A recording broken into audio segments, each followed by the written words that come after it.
Vamos a recibir ya a nuestro entrevistado del día de hoy. Tenemos aquí al doctor José Di Giorgio Franco. Correcto. Gracias por estar aquí, gastroenterólogo, especialista en endoscopia terapéutica y enfermedades biliopancreáticas. Correcto. @Di Giorgio Gastro es su cuenta, ya la va a tener allí en pantalla. Gracias, doctor. Va a dar la entrevista con su mascarilla. Sí, yo creo que es el tema responsable. Yo estoy expuesto, yo veo pacientes todos los días y yo tengo que ser responsable y tengo que protegerlos a ustedes, más que protegerme yo.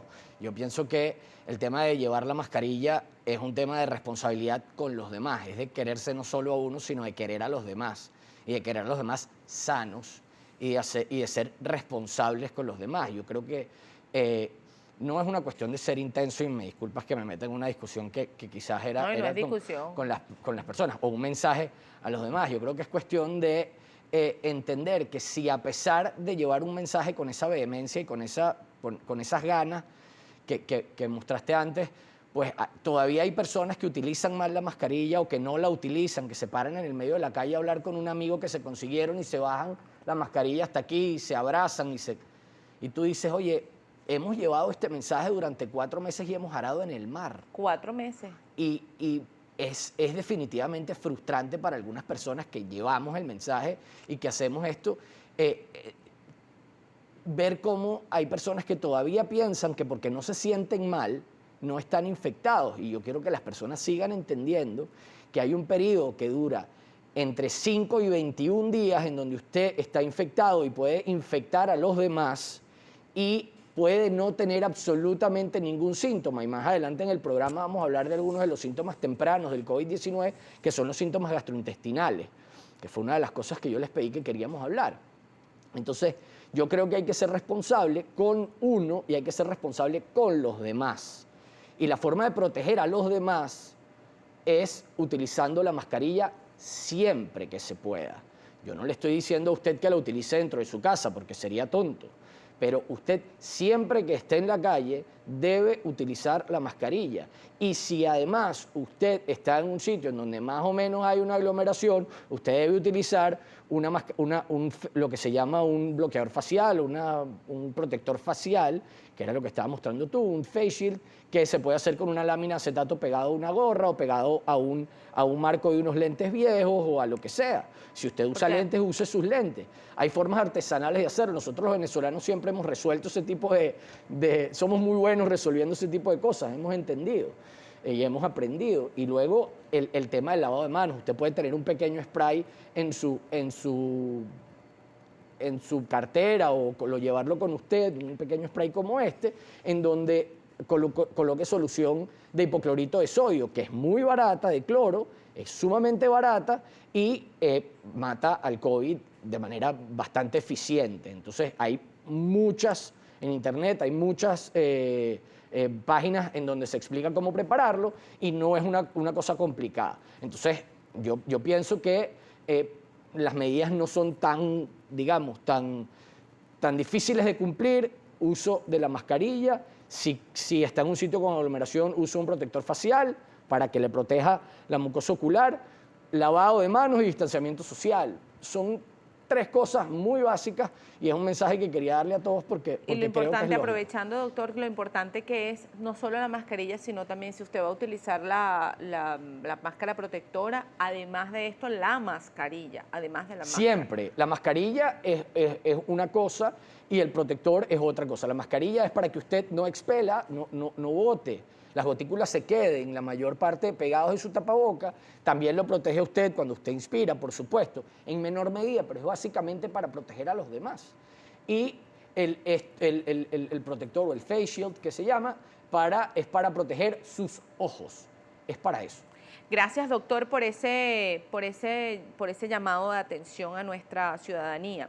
8:28 minutos. Vamos a hablar un poco sobre los problemas gastrointestinales. Ya usted dio pie a la entrevista, problemas gastrointestinales asociados a COVID-19, porque además que es un virus que va constantemente cambiando. Entonces hay síntomas que quizás había leído recientemente que además pudiera generar, por ejemplo, cuadros estomacales, asociados además a COVID-19. Bueno, sí, desde el principio, desde que se reportaron los primeros casos en Wuhan, al principio se hablaba de que era un virus que básicamente daba fiebre, dificultad respiratoria, estas cosas, pero luego, en la medida en que se han presentado más y más casos, pues se ha visto que hasta en un 10% de los pacientes presentan síntomas gastrointestinales, que además son síntomas previos en algunos pacientes al inicio incluso de la fiebre, que es uno de los primeros síntomas que presentan los pacientes. Entonces, en algunas oportunidades se presenta como un síntoma temprano de COVID-19. Que se puede presentar incluso terminando la primera semana y los pacientes pueden tener 4, 5, 6 días de síntomas gastrointestinales y luego comenzar con los síntomas respiratorios. Eso es muy importante aclararlo. Siempre hay, más en un medio como el nuestro, siempre hay que descartar una patología infecciosa, otra virosis, una parasitosis o algo de esto. Con un examen simple de ese no es necesario todo el tiempo ir al médico. En este momento los médicos estamos haciendo mucha telemedicina y eso es muy importante. La telemedicina ha crecido muchísimo. Entonces, bueno, hacer videollamadas, o sea, en muchas oportunidades uno no tiene que examinar al paciente para evaluar una diarrea, por ejemplo, o si tiene dolor abdominal o no lo tiene. Entonces, es importante que el paciente se haga un examen de heces, descartemos alguna otra patología infecciosa y dar tratamiento al paciente y estar alerta si posteriormente, por ejemplo, aparece fiebre o aparece, además de diarrea, dolor abdominal o sangrado a través de las evacuaciones, que son otros síntomas, ¿no?, del COVID-19. Ahora, cuando empiezo a tener algunas manifestaciones, o un paciente, una persona empieza a tener manifestaciones de este tipo, cuadros diarreicos, dolores abdominales, ¿cuál es el momento clave de decir, voy a acudir rápidamente lo primero, a hacerme un examen de laboratorio? Yo creo que si usted está perfecto y comienza con diarreas, debe hacerse un examen de heces y ya lo tenemos hecho.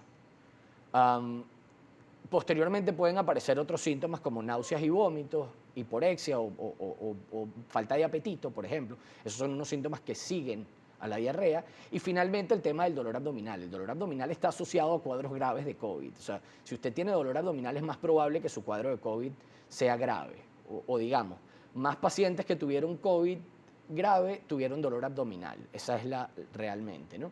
Entonces, muchos pacientes con síntomas moderados o leves, pues tienen diarrea, tienen hiporexia y tienen náuseas y no pasan. Ahora, cuando se asocia el dolor abdominal ya es un tema un poco más de signo cuidado. automático No de COVID, pero sí se me prenden las alarmas más rápidamente. Regularmente cuando comienza el dolor abdominal ya ha comenzado los síntomas respiratorios y ya ha comenzado la fiebre, en líneas generales.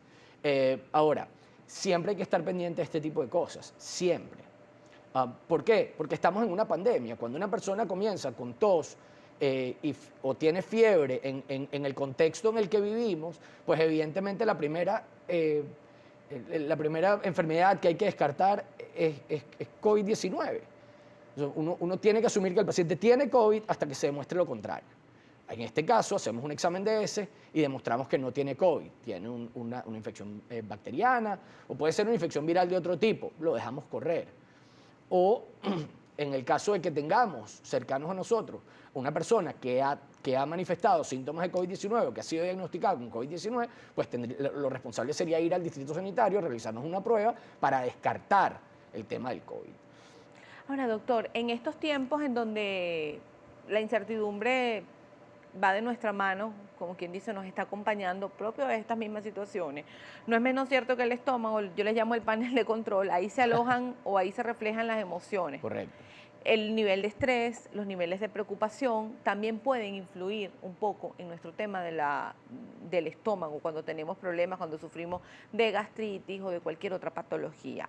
¿Cuáles son estas primeras enfermedades o síntomas que va registrando los pacientes regularmente en este cuadro o en este proceso COVID-19 versus problemas de estómago, indistintamente que no tengan COVID-19? Bueno, en este contexto de incertidumbre, de ansiedad, de paranoia incluso, que tenemos muchos, pues evidentemente las enfermedades funcionales se manifiestan más. Por ejemplo, el síndrome de intestino irritable que hablábamos antes. El síndrome de intestino irritable en pacientes que ya están diagnosticados de síndrome de intestino irritable, pues evidentemente los síntomas se hacen más floridos. Los pacientes pueden tener dolor abdominal, pueden tener diarrea, pero en ningún caso, por ejemplo, van a tener fiebre, porque no es un síntoma de síndrome de intestino irritable la fiebre. Entonces hay que estar muy pendientes de qué síntomas tenemos nosotros regularmente y qué síntomas no. Normalmente las personas que tienen síndrome de intestino irritable ya han sido expuestos en algún otro momento a situaciones de estrés y saben más o menos cómo se comporta su intestino en condiciones de estrés. Y saben más o menos, mira, no, esto a mí me parece que es una exacerbación de mi intestino irritable, o sea, esto es una crisis de mi intestino irritable y no es otra cosa más que esto. Cuando los patrones varían, pues empezamos a sospechar a otras cosas, evidentemente. Ahora, siempre hay epigastralgia o dolor en la boca, lo que llamamos dolor en la boca del estómago, siempre puede haber quizás un poco de hiporexia los pacientes tienen ganas de no comer, porque no solamente es un tema de ansiedad, también es un tema de depresión. O sea, muchos de nosotros no vemos la luz al final del túnel en este momento. Vimos cómo empezamos a ver un poco la luz al final del túnel cuando se comenzó a flexibilizar el tema de la cuarentena o el tema del distanciamiento. Y no es el distanciamiento lo que se flexibiliza. Lo que se flexibiliza son las restricciones de movimiento y las restricciones en cuanto al comercio. Y esto es otro llamado que hay que hacer. Cuando a usted le dicen vamos a flexibilizar, no es que en lugar de usar la mascarilla hasta la nariz la puede usar en la boca. Usted tiene que seguir usando la mascarilla.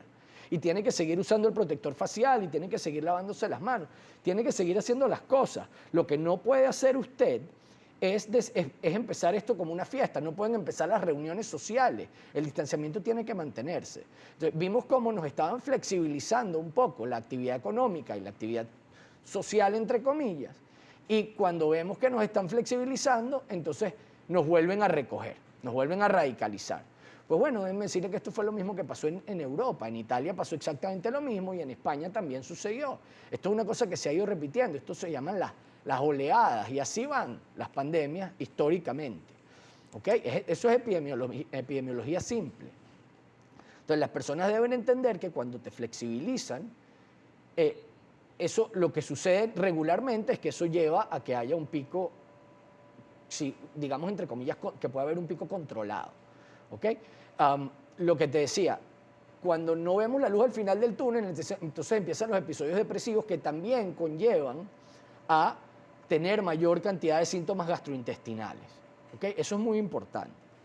Ahora, un último aparte es el tema de los pacientes empiezan a hacer estreñimiento y empiezan a hacer estreñimiento porque pacientes que eran activos físicamente, que salían, que caminaban, que hacían deporte, se han tenido que confinar en sus casas en donde han disminuido significativamente su actividad física. El tema de la depresión dice, yo no tengo ganas de cocinar. Entonces, ¿qué me preparo? Me hago un sanduchito, me hago una arepa, me hago... Hablábamos de colon irritable, hablábamos de personas que tenían quizás reflujo, personas que tienen dolor abdominal o dolor de estómago, comen quizás lo que no deben. ¿Cuáles son estas patologías usuales, doctor? Estos alimentos que son absolutamente contraindicados y así de repente yo no tenga diagnosticado ningún cuadro gastrointestinal. ¿Cuáles son estas recomendaciones para quienes estamos más tiempo en casa? Mira. Habrán unos, como usted dice, bueno, están en estos cuadros de tristeza o depresión, no quieren cocinar o de repente tienen flojera. Bueno, la flojera es uno de los síntomas de depresión, o es una depresión menor en líneas generales, ¿no? No son pacientes depresivos ni mucho menos. A todos en algún momento de nuestras vidas nos puede afectar un cuadro depresivo, la muerte de un familiar. Una situación como esta es perfectamente lógico que nos dé un cuadro de tristeza o de depresión. Ahora, no hay ningún alimento que yo te pueda decir, mira, este alimento está total y completamente contraindicado, a menos que sea un alimento que te dé alergia o alguna cosa en especial. Lo que no debemos es basar nuestra alimentación, por ejemplo, en alimentos ricos en almidones, como la papa, el pan, la pasta, el arroz, las harinas, básicamente. ¿Por qué? Porque si tú basas todas tus comidas, tomas una porción de esto y además has disminuido considerablemente tu actividad física y además al disminuir la actividad física ingieres menos agua, entonces tienes una tendencia lógica al estreñimiento. Esto es así. Entonces comienza el dolor abdominal asociado al estreñimiento, las molestias asociadas al estreñimiento, el dolor, las crisis, la patología hemorroidal. Son patologías que se pueden ver exacerbadas en relación a una mala alimentación o a de alguna manera, a síntomas relacionados a una alimentación rica en almidones e hidratos de carbono, harinas básicamente. Esto es una cosa bien, bien importante, ¿no? Doctor. Dime. No, sí, disculpe que lo interrumpí. Y bien, entonces eso hay que identificarlo. Bueno, ¿estoy haciendo las cosas bien? ¿O estoy comiendo bien o no estoy comiendo lo que debo comer? Para contrarrestar esto, lo que hay que hacer es tener una alimentación balanceada, comer fibra, comer granos, etcétera, etcétera. Definitivamente en esta situación es complicado, pero Y mucha fruta, ¿no? Por lo menos lechosa, que dicen que está frutas, refrescante. etcétera. Mucha fibra en líneas generales. Doctor, hay algunas preguntas que le hacen, estas son en nuestro canal de YouTube en vivo, nuestra señal en vivo. Sisi María Piñero escribe, el programa de hoy me lo tomo en lo personal porque tengo síndrome de colon irritable. Seguramente muchas personas van a escribir asociados a esta patología. ¿Cuáles son estos síntomas para empezar a identificarlos nosotros y poder proceder a ir al médico? Bueno, un paciente que tiene síndrome de intestino irritable, a estas alturas normalmente ya lo sabe.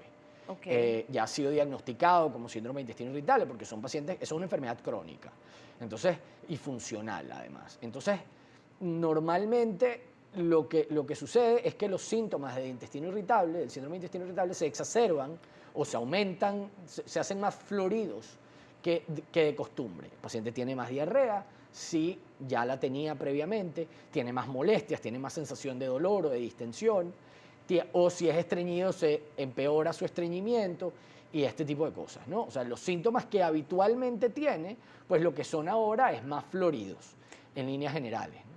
La señora Cecilia Peñaranda escribe, en diciembre me extrajeron la vesícula por cálculos. Al mes de operada tuve síntomas similares a lo de una colecistitis aguda. Fueron 5 episodios. ¿Cuál puede ser la causa? ¿Y qué es una colecistitis en este caso, doctor? La colecistitis es la inflamación de la vesícula, que generalmente es secundaria, que cuando las personas tienen cálculos en la vesícula o colelitiasis, uno de las piedritas obstruye la salida de los cálculos en la vesícula y la bilis que está dentro de la vesícula, que no puede salir, se infecta y la vesícula se inflama y hay que hacer una operación, una cirugía de emergencia para retirar la vesícula. ¿Qué puede ser? Yo le preguntaría a ella, por ejemplo, si se puso amarilla. Cuando los pacientes tienen síntomas similares, tienen alteración de los laboratorios, con aumento de la bilirrubina, etcétera, puede ser que alguna piedrita en el episodio de colecistitis o durante la cirugía haya salido de la vesícula y esté obstruyendo los conductos biliares. Si me quiere escribir después, pues con todo el gusto del mundo le hago una aclaratoria un poco más extensa de esto, pero esto sería material para un programa ¿Por qué sale completo. el cálculo de vesícula, doctor? Mira, hay muchos... Que además es muy frecuente, ¿no? Es bastante frecuente. Hay muchos factores de riesgo, por ejemplo, la obesidad, la diabetes, ser mujer, los embarazos. Las mujeres tienen más riesgo que los hombres de tener cálculos en la vesícula. ¿Por qué? Por un tema hormonal, básicamente, y de composición de la bilis. Pacientes que tienen dietas ricas en colesterol, pacientes que tienen hipercolesterolemia per se, aunque sean flacos, etcétera, ¿no? Eso hace que su bilis tenga mayor tendencia a formar barro, a sedimentarse. Okay. Y ese sedimento tiende a compactarse. Y una vez que ese sedimento se compacta, se forman piedras y ya hay piedras dentro de la vesícula. Le escribe Angélica María, según un eco tengo muchos gases en el área del abdomen. ¿A qué enfermedad se debe esto? Gracias.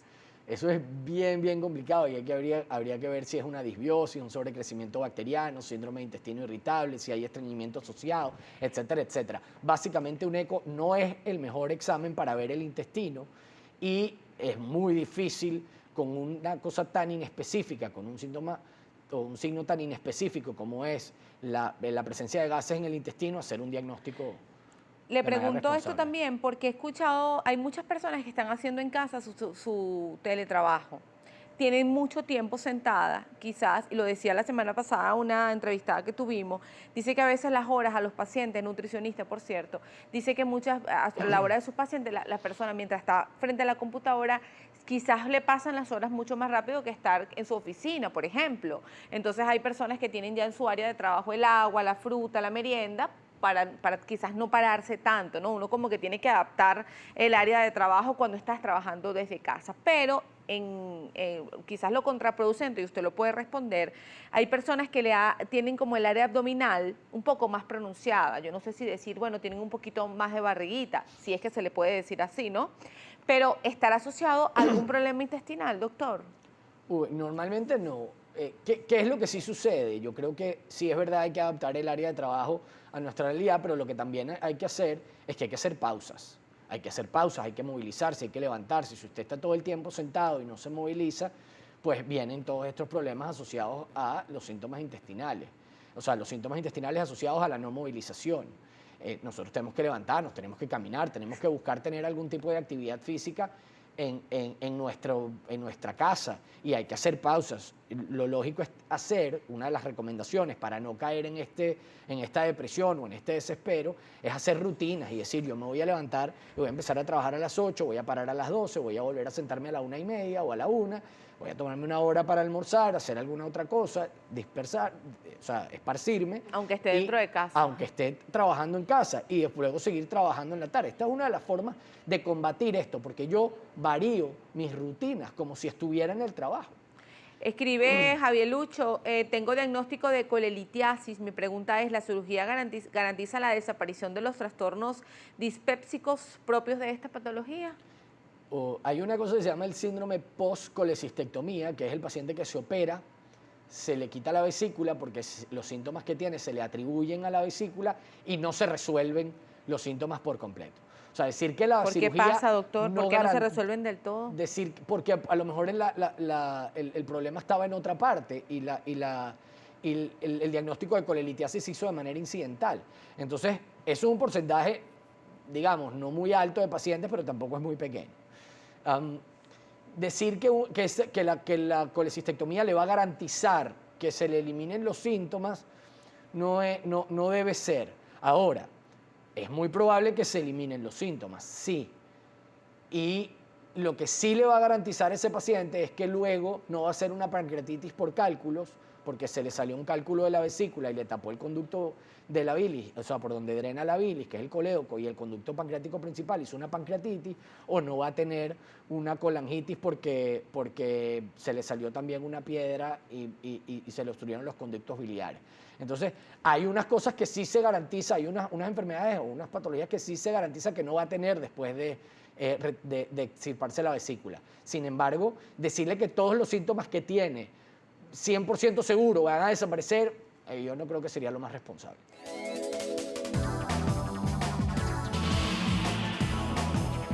El tema del reflujo.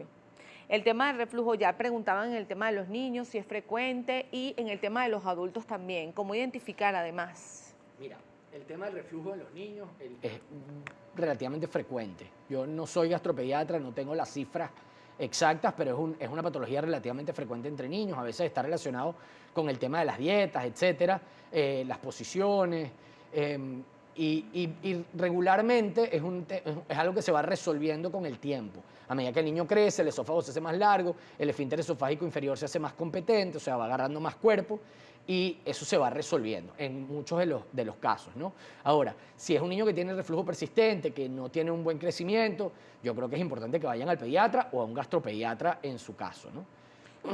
La señora Heida 37, ¿qué recomendación puede dar, además de tratamiento, para los casos de quienes tenemos la bacteria Helicobacter pylori? Además, en esta cuarentena, los dolores estomacales parecieran aumentar. A pesar de cuidarse en lo posible de la alimentación, ¿esto lo puede causar el estrés?, le pregunta. Sí, normalmente con el estrés se exacerba todo. Se exacerban los síntomas gastrointestinales, la persona que sufre dolores de cabeza tiene más dolores de cabeza, el que le duele el cuerpo le duele más, de manera más frecuente y de forma más intensa. ¿Okay? El estrés exacerba todo, aumenta todo, lo magnifica absolutamente todo. Nosotros, desde el punto de vista externo e interno, nuestro cuerpo está más alerta y tiene mayor percepción. Entonces, el estrés, por supuesto, empeora todos los síntomas. Ahora, en el caso de las personas que tienen, por ejemplo, reflujo, lo que sucede es que muchas personas, por ejemplo, se levantan más tarde, desayunan más tarde, almuerzan más tarde, cenan más tarde y de ahí se van a la cama. Acostarse justo después de haber comido es terrible, porque usted tiene el estómago lleno y está en una posición en decúbito, lo que se llama acostado, y eso hace más fácil que los ácidos gástricos suban a través del esófago y quemen y dar síntomas. Entonces, es bien importante que por lo menos esperen 1 hora y media después de haber terminado de comer, bien sea el almuerzo, la cena o el desayuno, para recostarse, ¿ok? Sobre todo si se va a acostar a ver televisión, por ejemplo. Doctor, aquí hay una pregunta que le hace la señora Carmen Castillo pidiendo algunas recomendaciones. Dice que es portadora de un Whipple por tumor pseudopapilar de páncreas hace 2 años. Okay. Los gases y flatulencias a estas alturas no cesan. Tomaba medicamentos y no cesan. ¿Qué puedo hacer? Mira, a mí me gustaría verla porque en los pacientes después de un Whipple pueden tener varias cosas. Son más propensos a hacer una cosa que se llama sobrecrecimiento bacteriano, son más propensos a tener insuficiencia pancreática exocrina, dependiendo de la cantidad de tejido pancreático que le haya quedado, remanente. Lo otro es, habría que ver si es diabética, si no es diabética, o sea, si quedó diabética después de la cirugía o no. Hay varias cosas que hay que tomar en cuenta en relación a ella para poder hacer un tratamiento efectivo. Lo primero es, mi recomendación es que comenzara tomando enzimas pancreáticas, Pancreón, Pancreosil, cualquiera de estos. Y si no mejoran los síntomas, pues entonces acuda a un especialista. El señor Iván González, ¿a qué se debe la sensación de ir al baño para evacuar? Sin embargo, no hago nada o a veces poco, pero quedo con la sensación. Eso se llama tenesmo. Puede tener muchísimas causas, desde causas infecciosas hasta causas tumorales. Mi recomendación es que vaya a un especialista, porque eso hay que verlo, hay que evaluarlo. No sé ni siquiera qué edad tiene el paciente, con lo cual es importante evaluarlo. Dice Rafael Alberto, a ver si usted lo puede ayudar. Desde niño padezco de gases, específicamente se me acumulan en el pecho. ¿Qué puedo hacer? Wow. Es complicado, complejo. Los gases en el pecho pueden ser por reflujo, pueden ser por síndrome dispéptico, pueden ser por muchas causas. Entonces es importante que por lo menos haga una consulta telemática con alguien, porque y además es una patología crónica. Yo creo que no debe ser de momento nada extremadamente grave. Podemos esperar, si quieres, a que pase todo esto y te evaluamos con todo el gusto del mundo. Sol Ángel Gómez, me duele el esófago como si se me quemara hasta el estómago, pero no es reflujo, es constante. ¿Qué pudiera ser? Es que el reflujo puede ser constante. Eso debe ser, los síntomas son sumamente sugestivos de reflujo, con lo cual yo le recomendaría, por lo menos por los momentos, un inhibidor de bomba de protones como el omeprazol, al menos 2 veces al día, y algo que le ayude a vaciar el estómago como la domperidona, por ejemplo, 30 minutos antes de cada comida. Pero esto de hacer consultas por acá es como un poco, digamos, así muy somero, y yo creo que deberíamos, lo lógico es que un paciente que tiene síntomas y está preocupado por ello, pues al menos busque ayuda de manera telemática inicialmente, ¿no? ¿Qué será cuando un niño de 6 años come y al rato le da dolor de estómago? ¿Qué pudiera ser? Wow, puede ser desde una parasitosis, una infección por yardias, que es una parasitosis relativamente frecuente en niños y que da esos síntomas, hasta reflujo, pasando por una estenosis. No sé ni siquiera qué edad tiene el niño. 6 años. Bueno, puede ser, básicamente, yo creo que podría ser una parasitosis. Yo haría un examen de ese y ver. Escribe la señora Nancy. Pregúntale al doctor, por favor, si en estos tiempos de pandemia me podrá realizar una colonoscopia, endoscopia. Soy paciente en remisión. Tuve una adenocarcinoma en el colon transverso hace 6 años de grado 3. Bueno, nosotros podemos hacer la endoscopia superior e inferior de control, lo estamos haciendo con todas las medidas de seguridad del caso, todas las medidas de bioseguridad, con traje de bioseguridad, protector facial, mascarillas N95, lentes, la bata impermeable, la bata quirúrgica impermeable, etc. Se está tomando el distanciamiento social dentro de las instalaciones y bueno, con todo el gusto del mundo lo hacemos.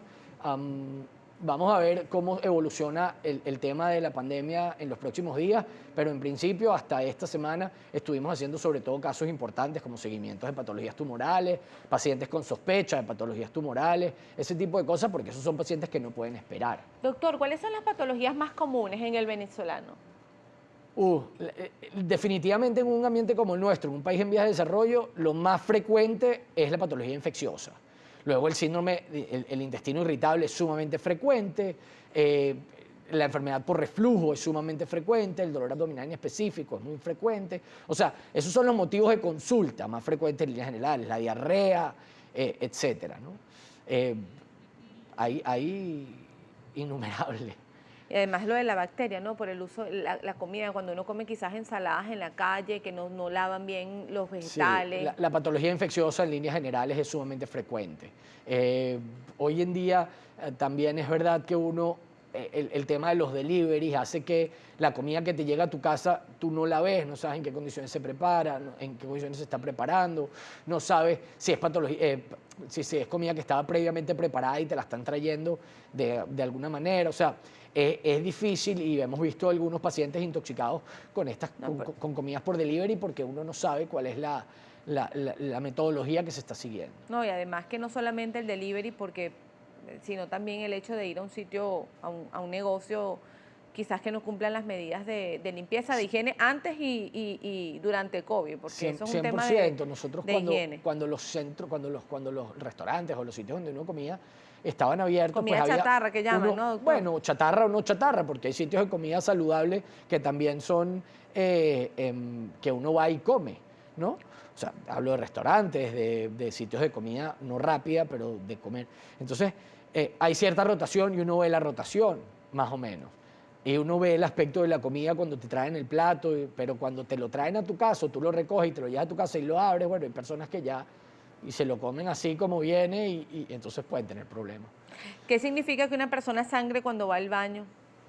Puede tener muchas causas, se llama rectorragia, si tiene más de 45 años es un síntoma de alarma, con lo cual debería ir al gastroenterólogo. Doctor, algunas recomendaciones para personas que de repente están en casa con estos cuadros intestinales producto del mismo tema de estar en casa, etcétera, que de repente pudieran tratarse sin dejar el medicamento y además de no el automedicarse, que es tan importante, porque también tiene sus consecuencias cuando tienes algún problema de gastrointestinal y tú te automedicas. Sí, mira, una de las cosas que yo le recomiendo a los pacientes es evitar las comidas ricas en grasas, comer comidas ricas en fibra. Si no es una persona que tenga diarrea, las personas que tienen diarrea deben disminuir el consumo de fibra para disminuir la diarrea. La fibra, por supuesto, estimula al intestino a movilizarse y deja agua dentro del tubo digestivo, con lo cual si tienes diarrea vas a tener más diarrea. Ahora, tener una dieta más bien balanceada, movilizarse, evitar el sedentarismo en casa, que es bastante frecuente, evitar las comidas ricas en grasa, evitar los alimentos cítricos que incluyen al tomate si usted tiene síntomas de reflujo, evitar las bebidas alcohólicas muy frecuentes. Una cosa que hacemos muy frecuentemente cuando estamos en casa es tomar mucho café. Hay que disminuir el consumo de café un poco, tomar el café que tomamos habitualmente y no tomar más de lo que tomamos habitualmente. Ahora es muy sencillo ir a la cocina, preparar una cafetera de café o recalentarse el café, me voy a tomar otra tacita. El café es reflujogénico. Entonces, todos esos alimentos es importante evitarlos si usted tiene uno u otro síntoma, ¿no? El tabaco, las personas también tienden a fumar más, los que fuman. Pues el tabaco también es reflujogénico, también produce reflujo. Entonces, todas estas cosas hay que evitarlas, ¿no? En algún momento había leído que el consumo de lechosa en ayunas y que es un alivio perfecto para los problemas gástricos. Si a usted le sirve, cómese la lechosa, yo no tengo ningún problema. La lechosa es un alimento saludable definitivamente, rico en fibra, tiene una enzima que se llama papaína en poca cantidad, pero que nos ayuda con la digestión. Ahora, no deje el resto de los tratamientos que tiene indicados porque come lechosa. La lechosa puede ser una ayuda para algunas cosas, pero bajo ninguna circunstancia crea usted que la lechosa es quien le va a resolver el problema, en líneas generales. Entonces, sí puede ayudar.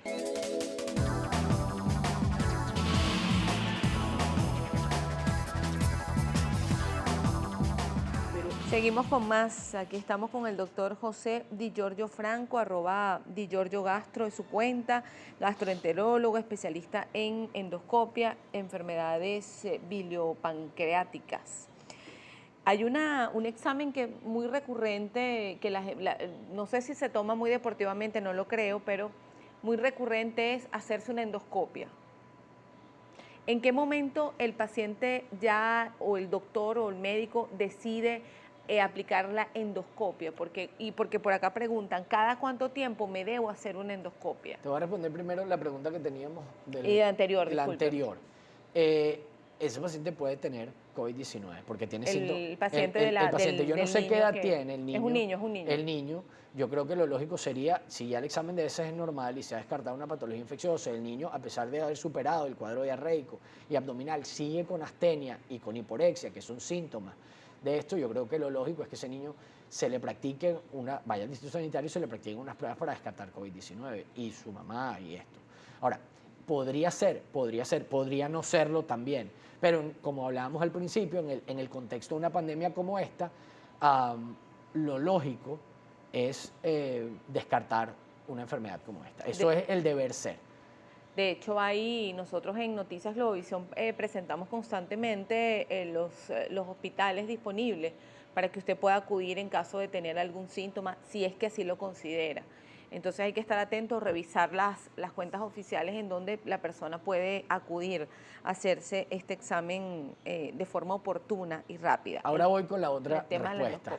La endoscopia debe realizarse, la endoscopia superior, debe realizarse si el paciente tiene síntomas que requieran una endoscopia digestiva superior.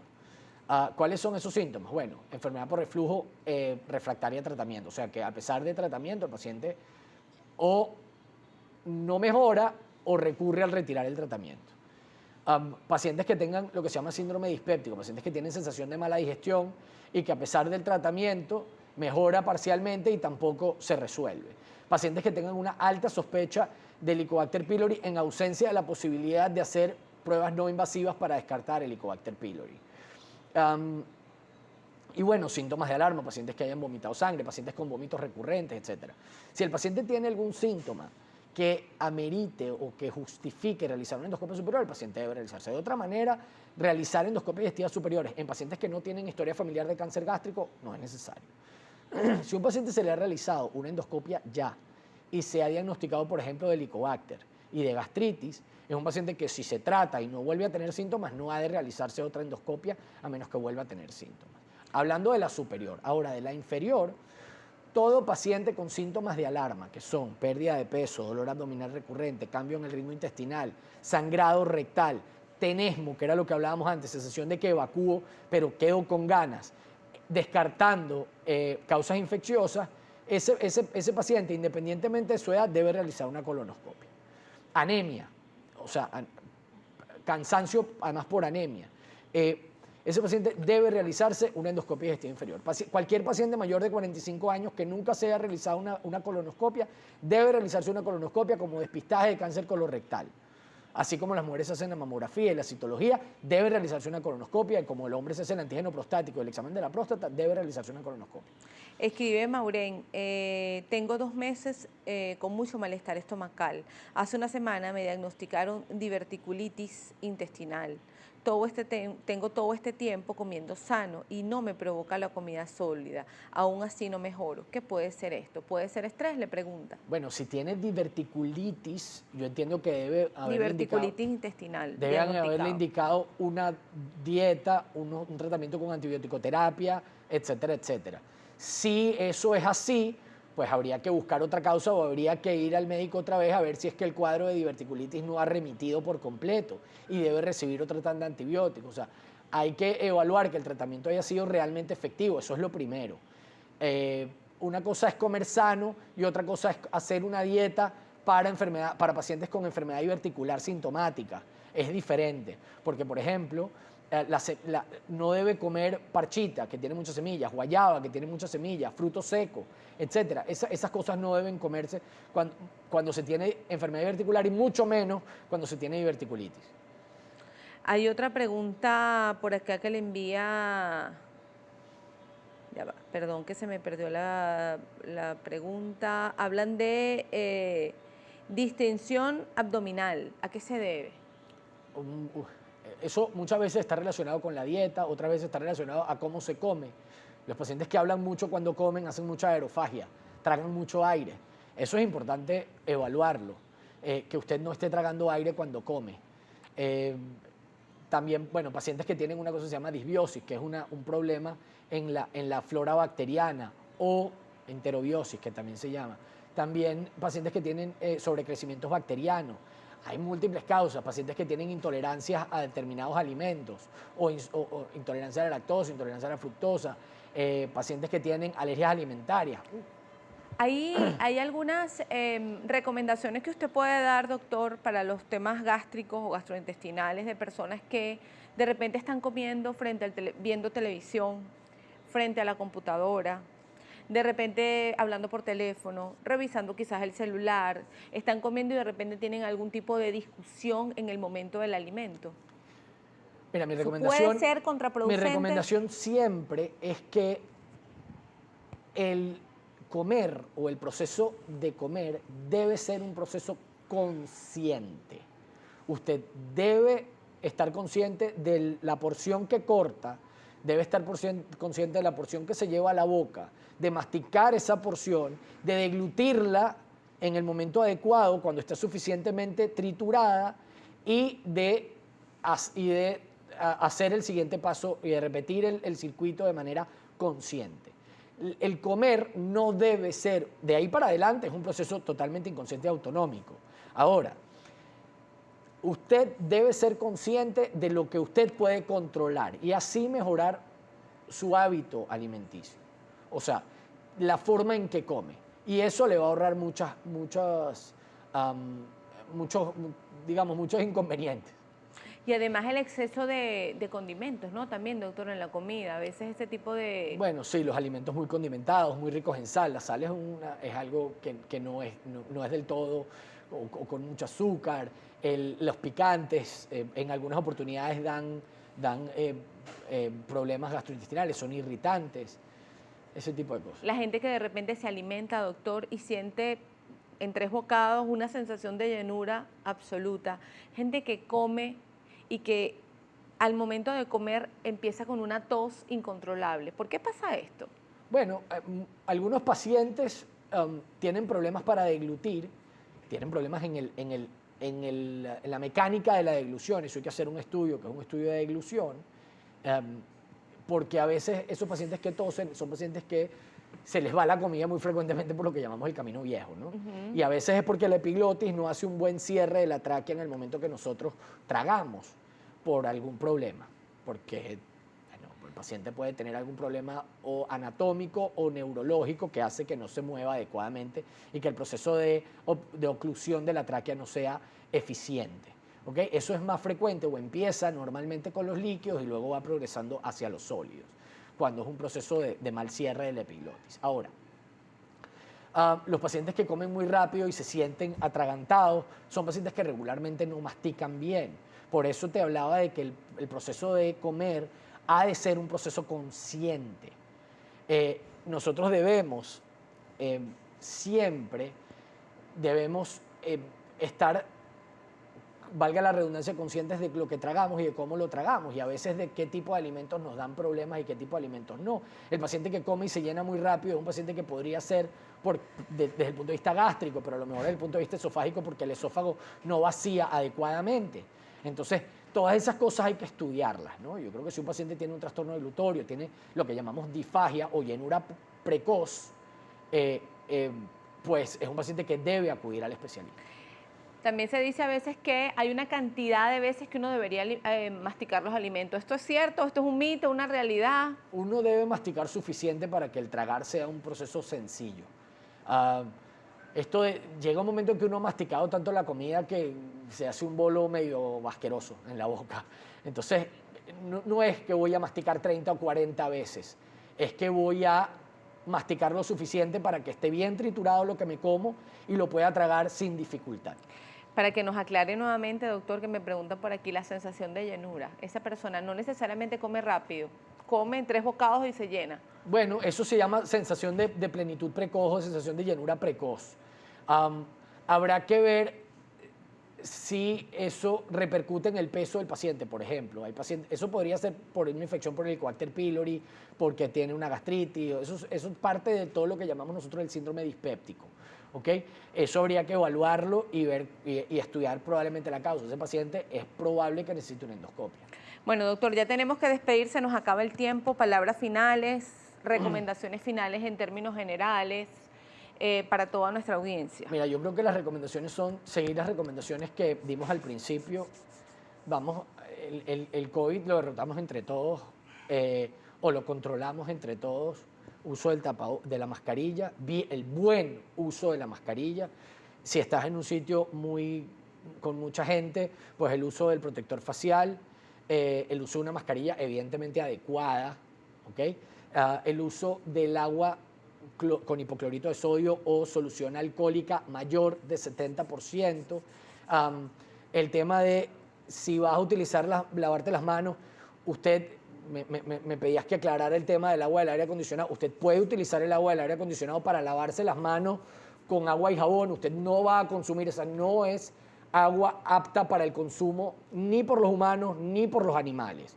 Para lavarse las manos no hay ningún problema. Es verdad que esa agua tiene algunos químicos, algunas cosas. Tampoco nos vamos a lavar las manos, vamos a dejar sumergidas las manos ahí. Nosotros vamos a utilizarla y luego pues la dejamos. Esa agua la vamos a dejar una vez que nos lavemos las manos. Pero es perfectamente utilizable para lavarnos las manos eventualmente. ¿Ok? Cuando usted utiliza una solución de hipoclorito de sodio, no necesariamente las manos van a estar limpias, pero no van a tener COVID. Entonces, lo que estamos aquí es hablando de un tema de COVID. Lo otro es, intenta hacer una rutina que incluya una comida saludable, una movilización, para que no se deprima y no caiga o tenga trastornos de ansiedad, para que no caiga en desespero. Y esto lo vamos a superar seguro, se han superado otras pandemias a nivel mundial, que va a tardar. Yo digo que nosotros vivimos en la edad de la inmediatez. Nosotros tenemos todo al alcance de un clic y así queremos tener la solución a esto. Y esto nos viene a enseñar a nosotros que no hay soluciones inmediatas. Las soluciones deben venir de nosotros, de nuestras acciones. En este caso, nosotros debemos demostrarlo con nuestras acciones, usando el tapaboca, manteniendo el distanciamiento y lavándonos las manos. Entonces, así se cambia el mundo. Y eso es una reflexión que yo hago siempre. La forma de cambiar el mundo, en este momento y para más, hoy será con esto, pero mañana será con otras medidas. La forma de cambiar el mundo es actuando, no esperando que los demás actúen por nosotros. Entonces, eso básicamente, y si usted tiene cualquiera de los síntomas que hablamos durante el programa, que fueron muchos, síntomas de alarma, vaya con un especialista, porque así sea telemático. A mí me gusta que me vean, pero tener una aproximación inicial es importante.